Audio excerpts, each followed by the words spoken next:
جب الطاف حسین غریب متوسط طبقے کو پہلی بار نہ صرف میدان میں لایا بلکہ انہیں اسمبلیوں میں پہنچایا تو ان وڈیرے جاگیرداروں کو خطرہ ہوا کہ اب تو پنجاب کا مڈل کلاس، پنجاب کا غریب آدمی، پڑھا لکھا جو ہوگا، محنتی جو ہوگا، ایماندار جو ہوگا، اس کے دل میں بھی یہ خواہش ہوگی کہ میں بھی بھائی اسمبلی کا الیکشن لڑوں، میں بھی قومی اسمبلی میں جاؤں، میں بھی سینٹ میں جاؤں۔ اسی طریقے سے پٹھانوں کے دل میں یہ بات پیدا ہوگی، اسی طریقے سے بلوچوں کے دل میں یہ بات پیدا ہوگی۔ پھر کیا کرو؟ پھر یہ کرو، اجلاس ہوتا ہے جاگیرداروں کا، وڈیروں کا اور کرپٹ جرنیلوں کا۔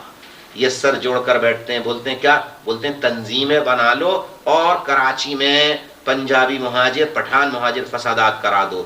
ظاہر ہے کہ فسادات کے نتیجے میں جتنے مہاجر قتل ہوں گے، جتنی مہاجر بستیوں پر اٹیک ہوں گے، تو اس میں جتنے لوگ مریں گے وہ تو کراچی میں دفن ہوں گے، اور پٹھان پنجابی جو لڑائی میں مرے گا اس کی لاشیں سرحد جائیں گی اور پنجاب جائیں گی۔ لہٰذا پنجاب کے لوگ مہاجروں کی لاشیں تو نہیں دیکھ سکتے، سرحد کے لوگ مہاجر مرنے والوں کی تو لاشیں نہیں دیکھ سکتے، لیکن فسادات کے نتیجے میں جو پٹھان پنجابی مارا جائے گا اس کی لاش جب پنجاب آئے گی، اس کی لاش جب سرحد آئے گی، اسے وہ دیکھ سکتا ہے، اور ان لاشوں کو بنیاد بنا کے کہ یہ کس نے مارا، یہ مہاجروں نے مارا، یہ کس نے مارا، یہ ایم کیو ایم والوں نے مارا۔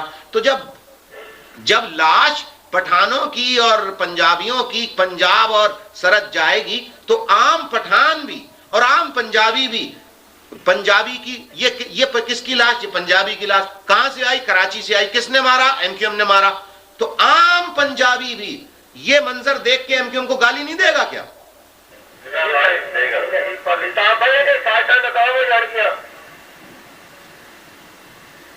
میرے بھائی جو میں بات کہہ رہا ہوں خدا کے لیے اسے سمجھنے کی کوشش کیجیے۔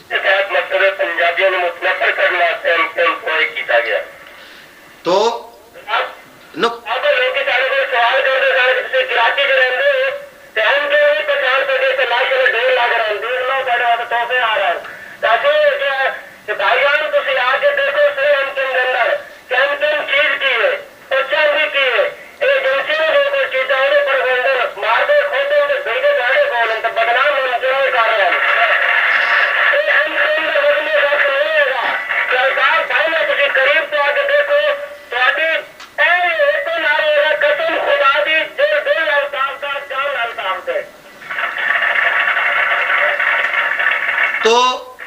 تو میرے پنجابی پختون ساتھیوں، میرے بلوچ ساتھیوں، اب ظاہر ہے کہ عام آدمی تو بیچارہ اخبار پڑھتا ہے، ریڈیو سنتا ہے، اور اگر ٹی وی کہیں دیکھنے کو مل جائے کسی دکان پہ، کسی ہوٹل میں، تو وہاں جا کے ٹی وی دیکھ لیتا ہے، خبرنامہ سن لیتا ہے۔ اس بیچارے کو نہیں معلوم یہ ٹی وی جھوٹ بول رہا ہے، یہ ٹی وی ریڈیو اخبارات اسٹیٹ کنٹرولڈ ہیں، یہ T V radio T V اخبارات اسٹیٹ کنٹرولڈ ہیں اور ایجنسیوں کے کنٹرول میں ہیں۔ اس غریب آدمیوں کو یہ بات نہیں معلوم ہوتی میرے ساتھیوں، میرے بھائیوں، لہٰذا وہ سنتا ہے۔ اور کراچی میں ایم کیو ایم کے لوگوں نے آج ہڑتال کی، 3 پنجابیوں کے رکشے 3 پٹھانوں کے رکشے جلا دیے اور 3 پنجابیوں کی دکانیں جلا دی۔ اب جب یہ خبر آئے گی ریڈیو پاکستان ٹیلی ویژن سے، تو عام پنجابی جو سنے گا، سنتے ہی کہے گا ایم کیو ایم کی ماں کا اور ایم کیو ایم کی بہن کا۔ یہ نیچرل بات ہے، آئی نو اٹ۔ دیکھیے یہ تو یہ سنیں میرے ساتھیوں، یہ سب کچھ کیوں کیا گیا؟ یہ اس لیے کیا گیا کہ ایک عام پنجابی کو، ایک عام پٹھان کو، ایک عام سندھی کو، ایک عام بلوچ کو ایم کیو ایم سے اتنا متنفر کر دیا جائے کہ وہ ایم کیو ایم کا نام سننے کے لیے تیار نہیں ہو۔ جب ایم کیو ایم کا نام سننے کے لیے تیار نہیں ہوگا، جب الطاف حسین کا نام سننے کے لیے تیار نہیں ہوگا، تو پھر الطاف حسین کا فکر و فلسفہ کا کیسے سن سکتا ہے جب وہ نام ہی نہیں سن سکتا؟ کیا خیال ہے؟ تو بنیادی بات یہ تھی کہ یہ پھڈے کراؤ، یہ انگریزوں نے بہت چالیں چلی ہیں یہ 200 سال تک اس بر صغیر کے اندر، اسی طرح ہمیں آپس میں لڑایا وغیرہ گیا۔ اب مثال کے طور پہ اب میں ایک بات کہتا ہوں، اب آپ بتائیے کہ آپ نے دیکھا کہ آپ کی اسلامی جتنی بھی جماعتیں ہیں، آپ کی جتنی اسلامی جماعتیں، ابھی افغانستان میں جو کچھ ہوا، طالبان کی شکل میں جس طرح لے کے جایا گیا، میں آپ سے سوال کرتا ہوں کہ جو اللہ رسول کا نام لے کے وہاں گئے اور وہاں قبضہ کیا اور جن لوگوں کو وہاں مارا، تو میں آپ سے یہ پوچھتا ہوں کہ جو لوگ مارے گئے کیا وہ کافر تھے؟ کیا وہ روسی تھے؟ میرے بھائیوں، میرا پوائنٹ آپ لے رہے ہو یا نہیں لے رہے؟ لیکن یہ اسی طرح کا محاذ بنا لیتے ہیں۔ اسی طریقے سے بنگالی تھے، بنگالیوں نے کہا بھئی ہمیں ہمارا حق دو، ہمیں ایسا زہریلا جیسا آج ایم کیو ایم کے خلاف کیا جا رہا ہے، ایسا آج سے 25-26 سال پہلے بنگالیوں کے خلاف کیا گیا۔ یہ غدار ہیں، یہ غدار ہیں، یہ غدار ہیں، بھارت کے ایجنٹ ہیں، بھارت کے ایجنٹ ہیں، بھارت کے ایجنٹ ہیں، غدار ہیں، غدار ہیں۔ اور ایک ایک پاکستانی کو آپ ایمانداری سے سوچئے، جو آپ میں بڑی عمر کے لوگ ہوں گے وہ سوچیں گے کہ واقعتاً ہم سب مل کے بنگالیوں کو گالی دیتے تھے یا نہیں دیتے تھے؟ اب بتاؤ، بنگالی کافر ہیں، کافر ہیں، اب بتاؤ بنگلہ دیش جب بن گیا تو بنگلہ دیش کو کیا بھارت کا بنگالیوں نے حصہ بنا دیا؟ کیا بنگالیوں نے بنگلہ دیش بنا کے تمام مساجد کو ڈھا دیا؟ نماز پڑھنا چھوڑ دی؟ حج کرنا چھوڑ دیا؟ اور ہمیں کیا بتایا تھا؟ ہمیں کیا بتایا تھا؟ ہمیں کیا پڑھایا تھا؟ ہمیں کیا سکھایا تھا؟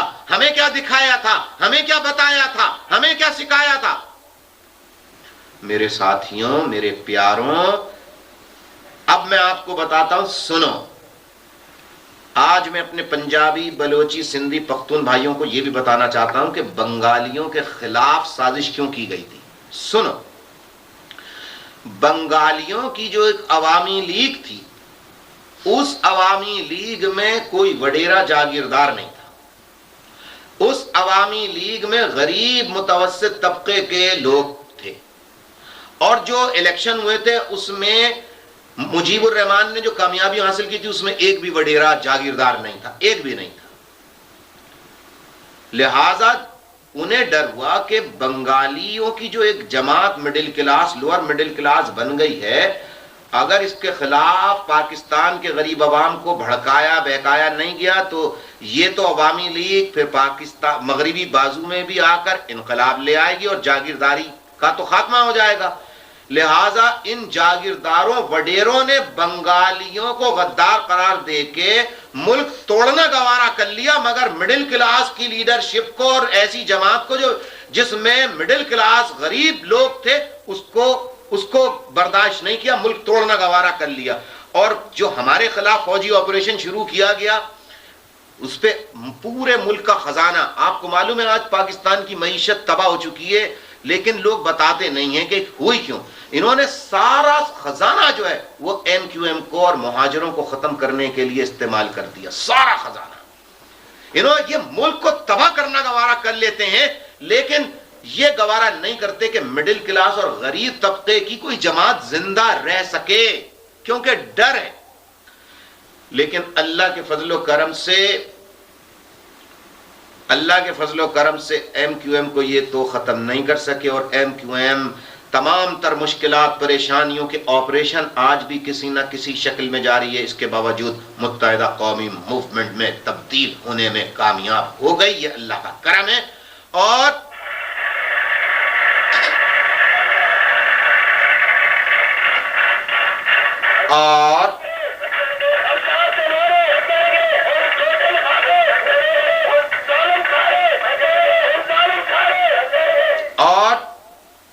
صرف متحدہ قومی موومنٹ میں تبدیل ہونے میں کامیاب نہیں ہو گئی،